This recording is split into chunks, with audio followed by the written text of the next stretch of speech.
¿Qué tal? ¿Cómo están amigos y amigas de esta comunidad? Gracias, por supuesto, por acompañarnos en la misma. Pues sin duda hay varios temas que hemos estado tratando durante todo el día en el canal.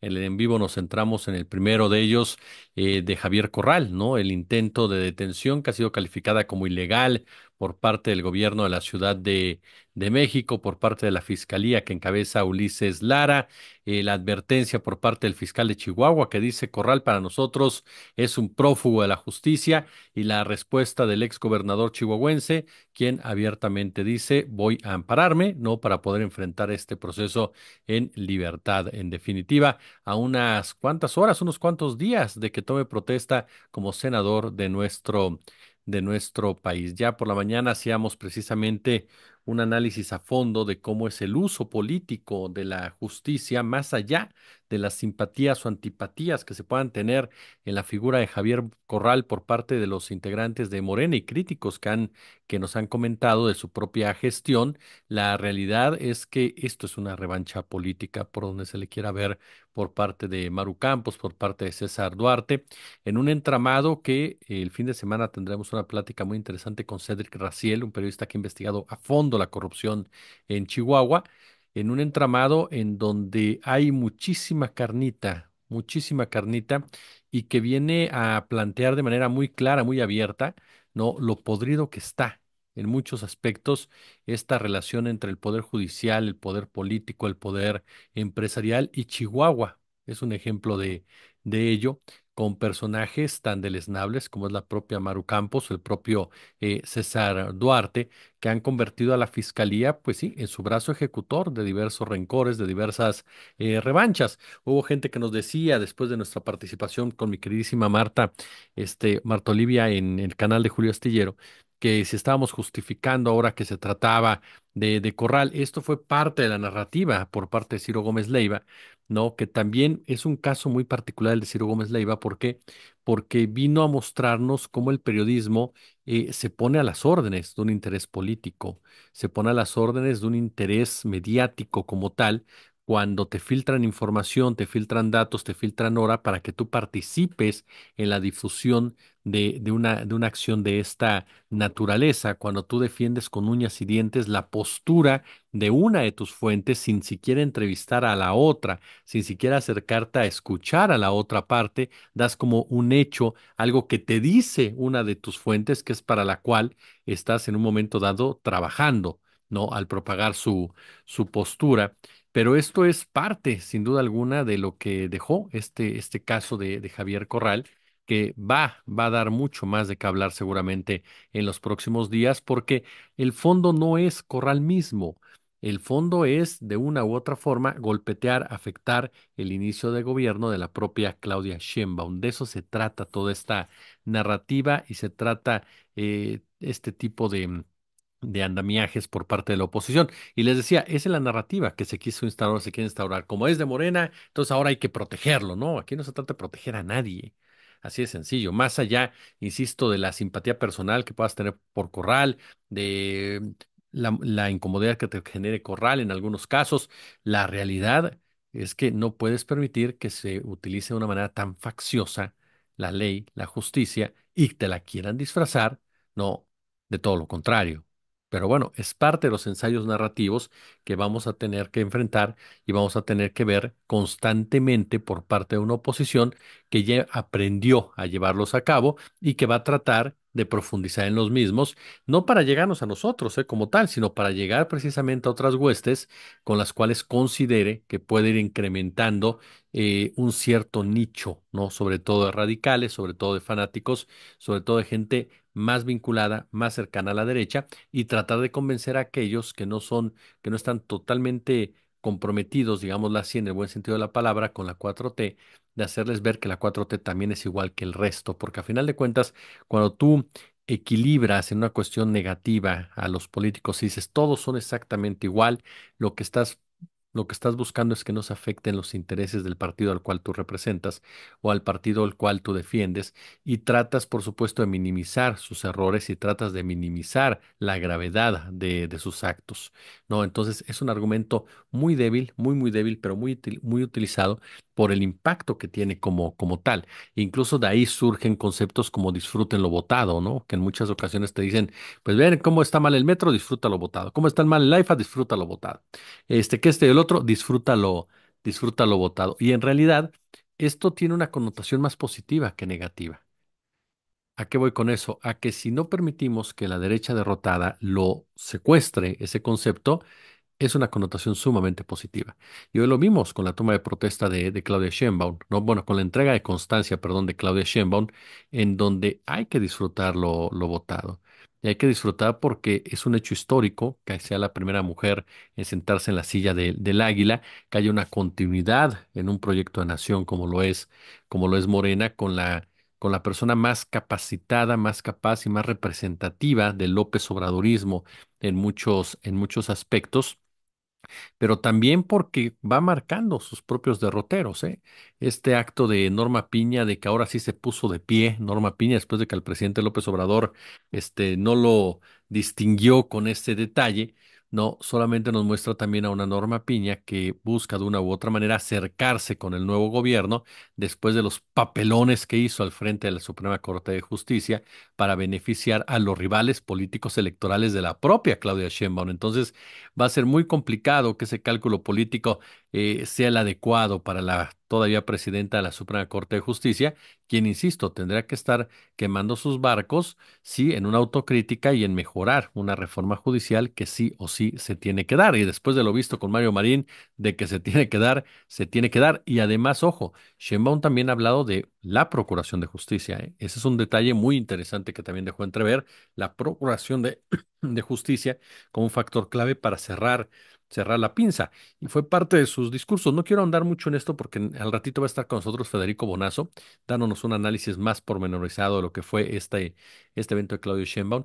Yo únicamente destacaría también el hecho de que Sheinbaum es enfática, ¿no? Al marcar estas diferencias con este podrido poder judicial, esta élite judicial, pedí también en responderle a todos los corifeos, a todos los personajes como Javier Lozano, como Sarmiento, como López Dóriga, que estaban esperando que, no sé, agrediera a López Obrador, lo insultara, anunciara que rompe completamente con él y demás. Y como Sheinbaum no lo ha hecho y no lo va a hacer, la postura de estos personajes es, sigue dominada por el macho, sigue dominada, el cordón umbilical no se lo ha podido cortar, si no rompe con él no va a poder gobernar. Por Dios, hombre, esto únicamente demuestra la ignorancia de estas personas, pero sobre todo esta desesperación ante un hecho cada día más claro, que es su cero capacidad de representación entre la sociedad, su cero credibilidad y lo peor para ellos en un momento dado, su cero capacidad de operación política. ¿Por qué? Porque jamás habían topado con dos situaciones de esta naturaleza, con dos derrotas de este tamaño, con dos cachetadas de esta dimensión, en donde sus candidatos o candidata fueron deplorables. Entonces, pues a ver qué más sucede en este punto. También quiero dedicar esta cápsula, si ustedes me lo permiten, ahorita que hablamos de la Procuración de Justicia, lo que da a conocer la Fiscalía General de la República, que no es menor, no es menor en muchos aspectos y que tiene que ver con el caso de Melesio Cuen. La Fiscalía General de la República informó que detectó inconsistencias en los informes presentados por la Fiscalía General de Sinaloa sobre este homicidio, homicidio del exdiputado federal y exalcalde de Culiacán, además de exrector de la Universidad Autónoma de Sinaloa. La dependencia indicó que en la necropsia no se establecen de forma correcta los signos cadavéricos inmediatos, temperaturas, signos tanatológicos, livideces, ni la descripción correcta y evolución que tuvo precisamente el cuerpo. Además, que tampoco se cumplieron por parte de todas las autoridades involucradas las medidas de prevención del cuerpo, permitiéndose una incineración que es contraria a las prácticas criminalísticas sobre la investigación de homicidios.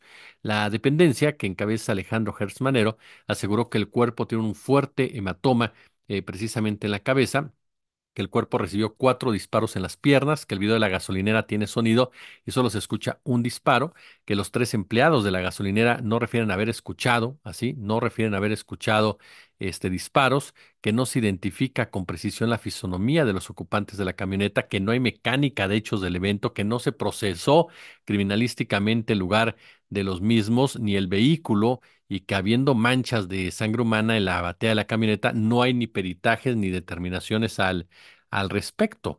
Es decir, todo lo hicieron mal. Esa es la realidad de las cosas y con una enorme premura por parte de la Fiscalía de Sinaloa que tenía que ver sobre todo con, de una manera u otra, respaldar la postura del gobernador Rubén Rocha. Es cierto que también la Fiscalía General de la República confirma que ha iniciado ya la investigación y la acusación en contra de Joaquín Guzmán López por traición a la patria. Ya explicábamos desde hace algunos días por qué si se justifica esta medida por parte de la dependencia que encabeza Alejandro Hertz Manero, pero aquí lo importante, aquí lo trascendental es esta determinación de la Fiscalía General de la República, que este video no es acorde o podría no ser acorde al asesinato de Héctor Melesio Cuen. Es decir, estamos como en el caso, por ejemplo, claro, guardando proporciones, porque aquí no ha habido una persona fallecida, pero estamos ante algo similar como en el caso de Corral, es decir, montar algo, un montaje como tal para tratar en un momento dado, por supuesto,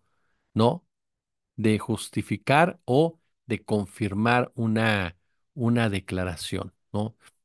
Francisco Labastida Ochoa, por cierto, ha dado entrevistas. Él, como usted sabe, era gobernador de Sinaloa, es un político de aquella entidad y se ha vestido de santo, ¿no? Se ha vestido literalmente de santo, como de esas aves que pasan por el lodo y no ensucian su plumaje, ¿no? Cuando en realidad durante su gestión como gobernador de Sinaloa, bueno, hay que recordar que primero Salinas le metió al ejército sin siquiera avisarle, ¿no? Y le destituyó hasta jefes policíacos. Y esto a raíz precisamente, ¿no? De que Francisco García tenía varios jefes policíacos involucrados abiertamente con el narco, ¿no? Entonces, ¿de qué viene Francisco Labastida ahora a darse golpes de pecho, ¿no? A decir, no, hombre, esto es un problema tan grande y estas personas tan cuestionables. Es decir, escupen literalmente al cielo. Lo mismo pasa con Juan S. Millán, lo mismo pasa con Maloba, lo mismo pasa con este Jesús Aguilar, personajes que durante sus gestiones, y lo dijimos hace unos días también, el narcotráfico con el cártel de Sinaloa vivió momentos verdaderamente históricos, ¿no? O sea, vivió momentos en los cuales estos 3 gobernadores fueron parte medular completamente en lo que fue la consolidación, ¿no? de este cártel. Entonces, esto es lo más importante, que la fiscalía estaría hasta cierto punto, si ustedes me lo permiten esta interpretación, confirmando, ¿no? Confirmando este montaje. Habrá que saber, habrá que seguir indagando, por supuesto, ¿no? Eh, qué tanto lo que denuncia el abogado de Zambada en su carta es real, ¿no? Eso es lo más trascendental en cuestión del caso de Héctor Melesio Cuen, ¿no? Y ojo, Estados Unidos que no ha entregado nada de la información que la Fiscalía ha solicitado, ¿eh? Estados Unidos no ha querido entregar absolutamente nada. Yo ya se los he dicho cuál es mi apreciación al respecto y por qué razón Estados Unidos actúa de esta manera, que pasa por una cuestión política, que pasa por una cuestión jurídica, pero en el caso concreto de Estados Unidos es una cuestión de cobrar favores, de cobrar, perdón, revanchas, eh, y tratar de imponerse a Claudia Sheinbaum en el tema de la estrategia en materia de seguridad. Una estrategia de la cual, por cierto, ya platicábamos en la tarde, ¿no? Es lo que yo veo directamente de estos casos y en donde hay muchos comentarios respecto a el caso de Joaquín Guzmán López, que casi no se ha comentado ni mucho menos. Joaquín Guzmán López, para dejarlo en contexto, era el cuarto, perdónenme, en jerarquía de los Chapitos. Antes que él estaba Iván Archibaldo, Jesús Alfredo y el detenido Ovidio Guzmán. Incluso Joaquín es hermano directo de Ovidio y medio hermano, como se conoce coloquialmente, de Iván Archibaldo y de Jesús Alfredo. Y era una persona que sí tenía ciertas responsabilidades, tenía cierto peso al interior de esta facción, pero no era alguien que pudiera determinar ciertos derroteros, ni tampoco ciertas traiciones, ni mucho menos. Es ahí donde, insisto, a mí me brincan muchas cosas y llego a esas conclusiones que he compartido con ustedes de entregas pactadas, de entregas ya ordenadas por las propias agencias norteamericanas para poder destacarlo, para poder presumirlo, para poder manejarlo en un contexto político electoral en su territorio, pero también en el nuestro, ¿no? En un momento dado, como forma de extorsión, como forma de presión, ¿no? Porque a final de cuentas, no hay una afectación como tal al cártel de Sinaloa. Ahora, regresamos a lo mismo. Los cárteles en realidad como tal, yo sé que cuando tú dices un cártel no existe, la gente cree que dices que la violencia no existe o que los delincuentes no existen. Existe todo ello, pero para mí lo que existe es el mercado de la droga. Y dentro del mercado de la droga hay muchos jugadores en sus diferentes niveles y con sus diferentes responsabilidades. Y en ese sentido, la cabeza de todos y cada uno de ellos, por supuesto, es el gobierno de Estados Unidos con todo su estado profundo. Y de ahí deriva precisamente el comportamiento, la operación, la coordinación que se tiene en la administración de este negocio y de la falsa guerra contra el narcotráfico. Y después venimos con los gobiernos de cada país. No, por supuesto, empresarios, Fuerzas Armadas, y casi al final de esta cadena alimenticia, digámoslo así, aparecen precisamente los famosos capos, ¿no? Que en varias ocasiones ellos mismos han dicho que pues no tenían ni idea de que eran miembros de ciertos cárteles porque ni siquiera conocían como tal esa palabra. Entonces, yo creo que este caso en particular ha sido una semana en la cual nos han dejado muchas experiencias, nos han dejado muchísimos, de verdad, lecciones, tanto en el manejo informativo, a que voy, a que, por ejemplo, el caso Corral, el caso de que Sheinbaum es dominada por Andrés Manuel, el caso del Mayo, el manejo informativo. El manejo informativo ha sido en muchos sentidos de verdad muy cuestionable y de preguntar qué intereses como periodista estás defendiendo o estás tratando de colocar, de perpetuar esta narrativa que tanto daño nos ha hecho en materia de crimen organizado, en materia de Corral, cobrar facturas a un gobernador con la finalidad sobre todo de manchar a un gobierno, de marchar a un partido político, un movimiento como tal, en el caso minimizar a la primera presidenta de nuestro país, ¿no? Tratando de pintarla o de ponerla como alguien que no tiene carácter, que no tiene personalidad propia. Y por supuesto, el caso concreto de mexicanos contra la corrupción y la impunidad, ¿no? Que vino a mostrarnos en muchos sentidos cómo lleva a cabo posiciones injerencistas la Unión Americana, cómo incluso llega a definir qué tipo de grupos le van a servir para normalizar sus agendas, para que su agenda se inserte precisamente en el cerebro de las personas, se normalice en las sociedades con estas nuevas guerras, ¿no? Guerras de cuarta generación, creo que les llaman, ¿no? Las famosas guerras cognitivas, y en donde estos personajes juegan un papel determinante para tratar en un momento dado de argumentar a favor de grandes empresas, de grandes consorcios, ¿no? De intereses extranjeros, lastimando, lesionando a los intereses nacionales, pero eso sí, disfrazados siempre, no de lobistas, por ejemplo, que realmente es lo que son, porque Mexicanos contra la Corrupción es más un lobby, ¿no? Sino que tratan de disfrazarse de periodismo.